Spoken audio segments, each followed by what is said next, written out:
Hi ரோக்லே, இந்த video வந்து நம்ம விஜய் அங்கிளுக்கு தான்.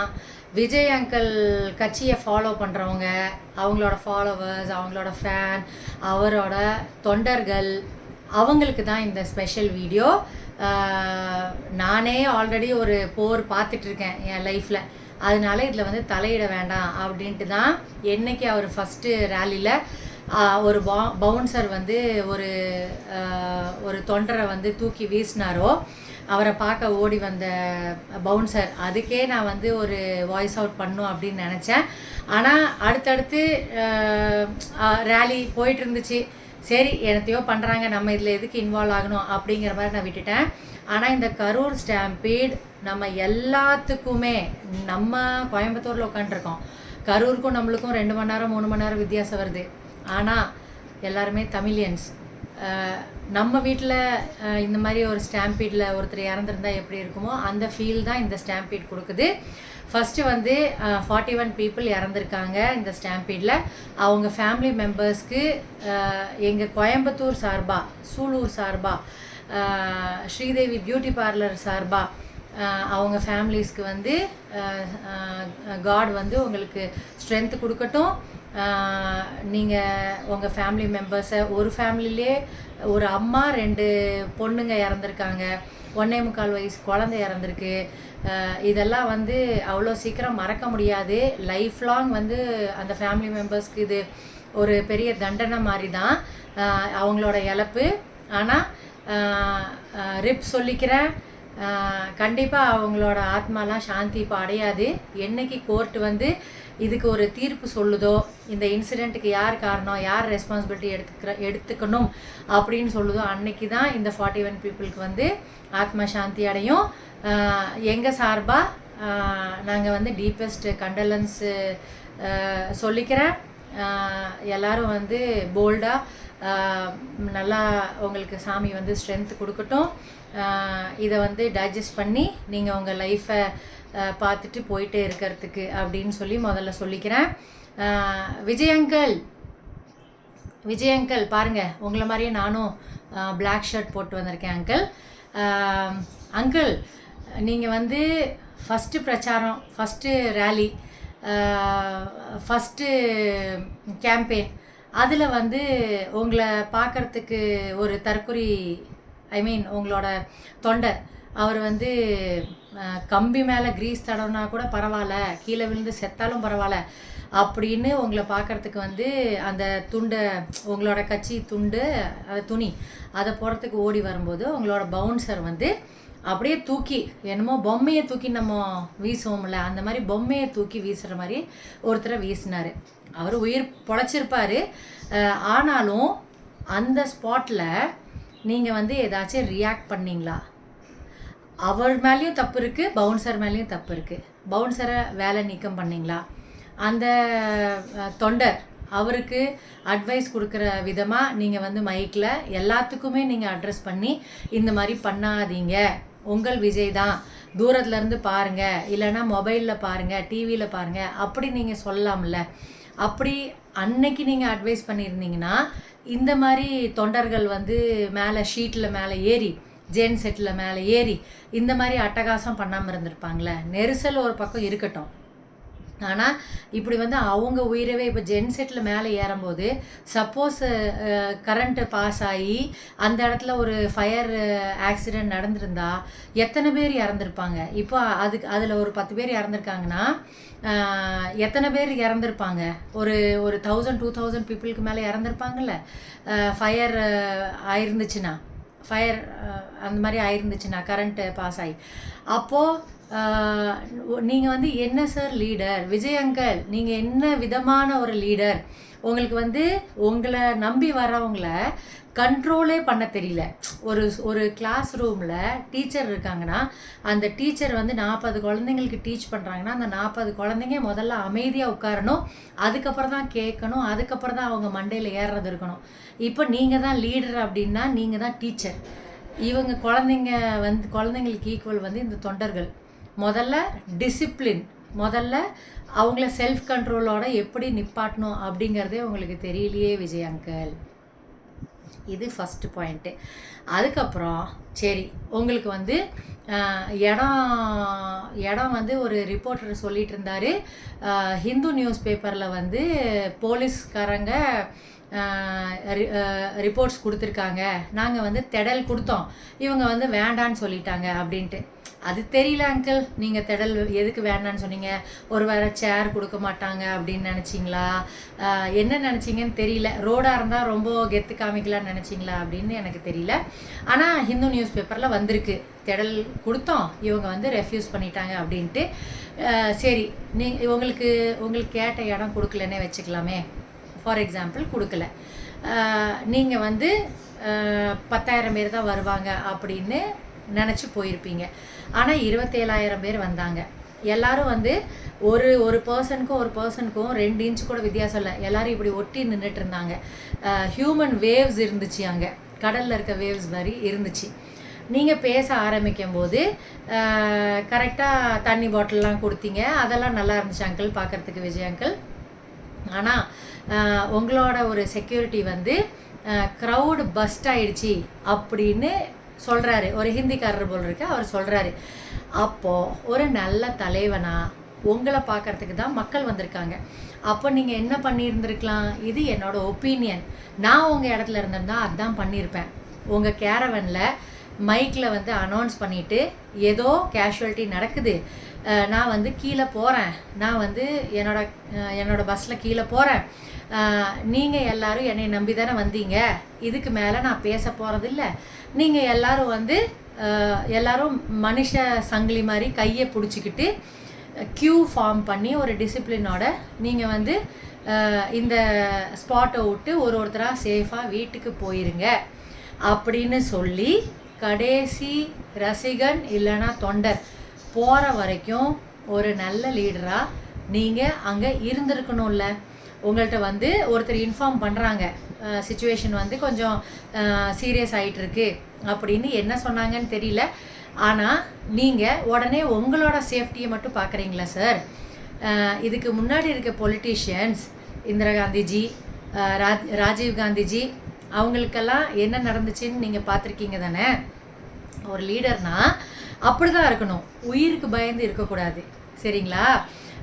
நம்மளோட சேஃப்டியோட மக்களோட சேஃப்டி தான் ப்ரையாரிட்டி அப்படின்னு நினைக்கணும். அப்புறம் உங்களுக்கு ஒரு ரேலியில் நான் பார்த்தேன், உங்களுக்கு வந்து பெரிய க்ரெயினில் ஒரு மாலை வந்துச்சு, நீங்களும் போய் இப்படி தலையை மட்டும் அதுக்கு ஆனர் பண்ணுற மாதிரி நீங்கள் போய் உங்கள் தலையை மட்டும் கொடுத்தீங்கல்ல. அப்போது ஒரு லீடர் அப்படின்னா மாலையும் வரும், பூ மாலையும் வரும், செருப்பு மாலையும் வரும், புல்லட்ஸும் வரும், எல்லாத்துக்கும் ரெடியாக இருக்கிறவன் பேர் தான் தலைவன். அதுக்கு பேர் தான் நல்ல பொலிட்டீஷியன். நம்ம உயிர் தப்பிச்சா போதும் அப்படின்னு நினச்சி ஓடுறவங்க பேர் என்னன்னு தெரியல விஜய் அங்கிள். நீங்கள் வந்து சென்னை ஏர்போர்ட்டு போனீங்களா இல்லை திருச்சி ஏர்போர்ட் போனீங்களா, எங்கே உங்கள்கிட்ட வந்து கேட்குறாங்கன்னு தெரியல. 30 people இறந்துட்டாங்கன்னு அப்போதைக்கு அவங்க ரிப்போர்ட்டர் கேட்குறாங்க. நீங்கள் ஒரு நிமிஷம் நின்று, நான் ரொம்ப வருத்தப்படுறேன், நான் வந்து ரேலியில் இந்த மாதிரி ஆயிடுச்சு, நான் பேசுகிறேன், மக்களுக்கு நான் வந்து ஆறுதல் சொல்கிறேன் அப்படின்னு ஒரு செகண்ட் நின்றுட்டு நீங்கள் போயிருக்கலாம்ல. அதே நீங்கள் சென்னை ஏர்போர்ட்டில் நின்று கை காமிச்சு நீங்கள் செல்ஃபிக்கு போஸ் கொடுக்குற நேரத்தில் இங்கே சொல்லிட்டு போயிருக்கலாமே. அப்புறம் இதே மாதிரி ஏதோ ஒரு நேவி ப்ளூ ஷர்ட்டுன்னு நினைக்கிறேன், இதே மாதிரி ஒரு ஷர்ட்டை போட்டு 4 நிமிஷம் வீடியோ, அதுலேயும் முழுக்க நீங்கள் ஆனரபிள் சிஎம்ஐ சேலஞ்ச் பண்ணுறீங்க. நான் வீட்டில் தான் இருக்கேன், நான் ஆஃபீஸில் தான் இருக்கேன், என்னைய முடிஞ்சால் பிடிங்க, என் தொண்டர் ஒன்றும் பண்ணாதீங்க, என் சார்பாக பேசுகிறவங்கள ஒன்றும் பண்ணாதீங்க அப்படின்னு சொல்கிறீங்க. அது வந்து என்ன எவிடன்ஸ் இருக்குது? ஆப்போசிட் பார்ட்டி தான் ஏதோ பண்ணியிருக்கு, ஏதோ கலவரத்துக்கு காரணம் அப்படின்ட்டு உங்கள்கிட்ட எவிடன்ஸ் வச்சுட்டு பேசுகிறீங்களா? 1-2 லேடிஸோட இன்டர்வியூ பார்த்தேன், ஸ்ப்ரே அடித்தாங்க. எப்படி இந்த கூட்டத்தில் ஒரு ஆளும் இப்படி நின்றுட்டுருக்குறாங்க இடம் இல்லாமல், இதில் ஒருத்தன் ஸ்ப்ரே பாக்கெட்லேருந்து எடுத்து ஸ்ப்ரே அடித்தாங்க, கத்தி எடுத்து குத்துனாங்க. முதல்ல கையே வெளியே வராது, அந்த நிலைமையில் இருக்குது உங்கள் கூட்டம். எங்கேருந்து இந்த மாதிரி ஆளுக்கு எவ்வளோ 25,000 கொடுத்தீங்களா, 30,000 ரூபா கொடுத்தீங்களா அந்த லேடிக்கு? அவங்கள தேடிட்டு இருக்கிறேன், அவங்கள முதல்ல தூக்கி உள்ளே போடணும் அப்படின்னு நினைக்கிறேன். இந்த மாதிரி தப்பாக வந்து கான்ட்ரவர்சி க்ரியேட் பண்ணுறதுக்கு இந்த மாதிரி ஒரு க்ரூஷியல் சிச்சுவேஷனில் என்ன விஜய் அங்கிள் என்ன மிஸ்டர் விஜய், இதெல்லாம் நல்லாவா இருக்குது? வாட் ப்ரோ, இதெல்லாம் நல்லா இல்லை ப்ரோ. பார்க்கலாம் ப்ரோ, ஹைகோர்ட்டு ஆனரபிள் ஜட்ஜ் வந்து என்ன தீர்ப்பு சொல்கிறாரு அப்படின்னு பார்ப்போம். இதுக்கு மேலே எந்த ஸ்டாம்பீடும், உங்களோட ஸ்டாம்பீடில் ஒரு உயிரும் போகாமல் நீங்கள் வந்து உங்களோட பொலிட்டிக்கல் ஜேர்னியை கண்டினியூ பண்ணுங்கள். மக்கள்கிட்ட நான் என்ன சொல்ல விரும்புகிறேன்னா, நானே கோயிலில் இந்த மாதிரி ஸ்டாம்பீட் ஆகி எங்கள் ஊர் ஈஸ்வரன் கோயிலில் ஆல்மோஸ்ட் ஒரு 10 வருஷம் 15 வருஷம் முன்னாடின்னு வைங்களேன், ஸ்டாம்பீட்னா அப்போல்லாம் நியூஸ்லாம் கிடையாதுல்ல, அப்படி மூச்சே எடுக்க முடியல. அந்த மாதிரி அந்த பிரதோஷத்தில் சிக்கி எனக்கு எக்ஸ்பீரியன்ஸ் இருக்குது. அதனால் மக்கள்கிட்ட நான் என்ன சொல்கிறேன்னா, கோயிலாகட்டும், கல்யாண வீடாகட்டும், இந்த மாதிரி ஏதாச்சும் பொலிட்டிக்கல் ரேலிஸ் இருக்கட்டும், ஏதா ப்ரொட்டஸ்ட் நடந்தாலும் சரி, உங்களோட உயிர் தான் ஃபஸ்ட்டு. அவங்களும் மனுஷங்க தான். இப்போது விஜய் வந்து மனுஷன்தான். அவருக்கு 3 கை இல்லை, 3 கால் இல்லை. வீடியோவில் எப்படி இருக்கிறாரோ, சினிமாவில் எப்படி இருக்காரோ, அங்கே நிஜத்துலேயும் அப்படி தான் இருக்க போகிறாரு. நீங்கள் வீட்டில் உட்காந்து அமைதியாக பார்க்கலாம், நல்லா நிம்மதியாக பார்க்கலாம். அங்கே போய் இப்படி இடிச்சிட்டு பிடிச்சிட்டு என்னத்தை பார்க்க முடியும்? நம்மளே காயப்படுத்திட்டு நம்ம ஃபேமிலி தான் சஃபர் ஆகுது. இப்போ அப்படி ஏன் போகிறீங்க? எங்கேயுமே கூட்டம் இருந்துச்சுன்னா, இந்த மாதிரி ஸ்டாம்பீட் நடந்துரும் அப்படின்னு நினச்சிங்கன்னா, கூட்டத்தில் தயவு செய்து போகாதீங்க. கோயில் குளம் எங்கேயுமே கூட்டத்தில் போகாதீங்க. அந்த பிரதோஷம் நடக்குதா, பிரதோஷமும் அப்படி தான். நான் போகவே மாட்டேன். அந்த பிரதோஷம் இல்லை, என்னது அந்த கோயில் கும்பாபிஷேகம் நடந்ததுக்கப்புறமும் அந்த சாமி அங்கே தானே இருக்க போகுது. எதுக்கு கும்பாபிஷேகத்தில் போய் மாட்டிக்கணும்? அன்னைக்கு போக முடியல கும்பாபிஷேகத்துக்கு அப்படின்னா திருப்பி எப்போ வேணாலும் போய்க்கலாம். நம்மளுக்கு தலையில் என்ன எழுதியிருக்கோ, கும்பாபிஷேகத்துக்கு போகிறதுக்கோ கோயில் போகிறனால அந்த தலையில் எழுதியிருக்க எழுத்து மாற போகிறதில்ல. அதை நம்ம அனுபவிச்சு தான் சாமிகிட்ட போக போகிறோம். அதில் எந்த மாற்றமும் இல்லை. அதனால் சாமி கும்பிட்டாலும் சரி, இந்த மாதிரி ஆசாமியை கும்பிட்டாலும் சரி, உங்களோட லைஃப் தான் ஃபஸ்ட்டு ப்ரையாரிட்டியாக நினச்சிக்கோங்க உறவுகளே. அதுக்கு இம்பார்ட்டன்ஸ் கொடுங்க. டிவிக்கே என்ன ஆக போகுதுன்னு தெரியல. டிவிக்கே தொண்டர்கள் சிங்கு சாக்கள் வந்து கமெண்ட்ஸ் எழுதுவாங்க. என் லைவ்லேயும் வந்து நிறையா எழுதுவாங்க, டிவிகேக்கு ஓட் போடுங்க அப்படின்ட்டு. நானாச்சு அட்லீஸ்ட் ஒரு தடவை அவர் சிஎம் ஆனார்னா அவரோட பொட்டென்ஷியலை பார்த்துட்டு அப்புறம் நம்ம அடுத்த எலெக்ஷனில் பார்ப்போம். எப்போ 26 இல்லை, அதுக்கு அடுத்த எலெக்ஷனில் பார்ப்போம் அப்படின்னு நினச்சிட்டு இருந்தேன். சத்தியமாக இந்த 41 பேர் பலியானதை வச்சு அவர் எவ்வளோ நல்ல மனுஷனாக மாறினாலும் இனிமேல் நான் என்றைக்கும் சப்போர்ட் பண்ணவே மாட்டேன் வரவங்களே. பாய், தேங்க்யூ ஃபார் வாட்சிங். அப்புறம் திருப்பி ப்ரே பண்ணிகிட்டே இருங்க. அந்த கரூரில் இருக்க 41 பீப்புளோட ஃபேமிலிஸு நல்லா ஸ்ட்ராங்காக இருக்கணும். ரொம்ப கஷ்டமாக இருக்குது. அதுலேருந்து வெளியவே வர முடிய மாட்டேங்குது. அந்த 1.25 வயசு குழந்தையோட அந்த கட்சி கொடியோடு இருக்கிற ஃபேஸ் தான் முன்னாடி வருது. அப்புறம் அந்த அம்மா அழகாக இருக்காங்க, லட்சணமாக இருக்கிறாங்க, அந்த கண்ணு தெரியாத அம்மா. அவங்களோட அழுகை அதுதான் ரொம்ப கண்ணுக்கு வருது. ஏன்னா சொந்தக்காரங்க இப்போ வீடியோவுக்கு வேண்டி கூட இருப்பாங்க. அப்புறம் கொஞ்ச நாள் கழித்து யார் பார்த்துக்குவா? அவங்க தனியாக அவங்க பையன்தான் எல்லாம் சமைச்சு எல்லாமே கொடுத்துட்டு போயிட்டு இருந்திருக்காரு. இப்போ யார் பார்த்துக்குவா? நல்லா இருக்கிற அம்மாவே இந்த காலத்து குழந்தைங்க பார்க்காதுங்க. இந்த மாதிரி அம்மாவுக்கு என்ன சொல்கிறதுனே தெரியல, என்ன ஆறுதல் அப்படின்னு தெரியல. அப்புறம் இன்னொரு குவெஷன், விஜய் அங்கிள், நம்ம ஆளுங்கட்சி வந்து 10 லட்சம் கொடுக்குறோன்னு சொல்லி கொடுத்துட்டாங்க. வேறு கட்சிங்களும் 2 லட்சம் அந்த மாதிரிலாம் போய் கொடுத்துட்டாங்க. அந்த குழந்தையோட அப்பா சொன்னதை வச்சு கேட்குறேன், நீங்கள் 20 லட்சம் எப்போ கொடுப்பீங்க? அடுத்த ஸ்டாம்பீடு வரைக்கும் வெயிட் பண்ணுவீங்களா? அடுத்த ரேலி வரைக்கும் வெயிட் பண்ணுவீங்களா? இல்லை இப்போது ஒரு வாரத்தில் போய் கொடுத்துருவீங்களா? சார், அடுத்த நாளே நீங்கள் வீடியோ போட்டிருக்கலாம். ஒரு மாஸ்க் போட்டாச்சு ஹாஸ்பிட்டலுக்கு உங்கள் பவுன்சர்ஸை கூப்பிட்டு போயிருக்கலாம். உங்கள் விஜய் வரேன் அப்படின்னு சொல்லாமல், இன்ஃபார்ம் பண்ணாமல் நீங்கள் ஹாஸ்பிட்டலில் போய் பார்த்துருக்கலாம் அந்த சஃபரான ஃபேமிலிஸை. அதெல்லாம் ஏன் சார் கோட்டை விட்டீங்க? உங்கள் வீட்லேயும் உங்கள் தங்கச்சியை இழந்திருக்கீங்கள்ல. ஒரு ஃபேமிலி மெம்பரை இப்படி ஃபியூனரல் பண்ணிட்டு வந்தால் அந்த ஃபீலிங் எப்படி இருக்கும்? அது சின்னவங்களோ பெரியவங்களோ உங்களுக்கு நல்லாவே தெரியும்ல. உங்கள் தங்கச்சி டெத்தை நீங்கள் பார்த்துருக்கீங்களா சார்? அப்போ எப்படி சார் ஏன் தங்கச்சி, ஏன் தம்பி, ஏன் தோழர், ஏன் தோழி அப்படின்னு சொல்லிட்டு அவங்களெல்லாம் தேர்ட் பர்சன் மாதிரி ஆக்கிட்டீங்களே சார். ஏன் சார்? அடுத்த நாளாச்சும் பேசியிருக்கலாம்ல சார். சார் நீங்கள் பெரிய ஹீரோ தானே சார், உங்கள் 4 நிமிஷம் வீடியோவில் ஆக்டிங்காச்சும் அழுதுருக்கலாம்ல சார். நீங்கள் பெரிய ஹீரோ, நீங்கள் 2 சொட்டு கண்ணீர் சும்மா ஆக்டிங் கூட பண்ணியிருக்கலாம்ல சார்.